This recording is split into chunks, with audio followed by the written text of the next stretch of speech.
বাংলাদেশ বারবার চাইছে শেখ হাসিনাকে ফেরত দিক ভারত। ঢাকার দাবি একমাত্র শেখ হাসিনাকে ফেরত দিলেই তারেক রহমান নাকি দিল্লিতে সফরে যাবেন। এই আবহে বিদেশমন্ত্রী এস জয়শঙ্করের এক মন্তব্য ঘিরে তৈরি হয়েছে জল্পনা। হাসিনা সংক্রান্ত প্রশ্নে সরাসরি কোনো জবাব না দিয়েও তিনি কিন্তু বলে গেলেন অনেক কিছু। সম্প্রতি এক সংবাদ মাধ্যমের কনক্লেভে জয়শঙ্করকে প্রশ্ন করা হয়েছিল ভারত বাংলাদেশ সম্পর্ক নিয়ে। দিল্লি সফর নিয়ে তারেক রহমান যেরকম ভাও খাচ্ছেন, তার মাঝে জয়শঙ্কর একটি খুব উল্লেখযোগ্য মন্তব্য করলেন। ভারতের বিদেশমন্ত্রীর বক্তব্য, সম্পর্ক এমন হতে হবে যা বাংলাদেশের জন্যও কাজ করবে, আবার ভারতের জন্যও কাজ করবে। শুনতে সাধারণ কূটনৈতিক কথা মনে হলেও আসল বার্তাটা লুকিয়ে আছে সেখানে।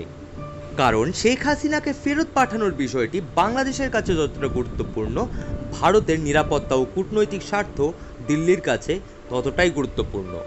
এই আবহে প্রশ্ন উঠছে, তাহলে কি শেখ হাসিনাকে ফেরত পাঠানোর বিষয়ে কোনো আগ্রহ নেই দিল্লির?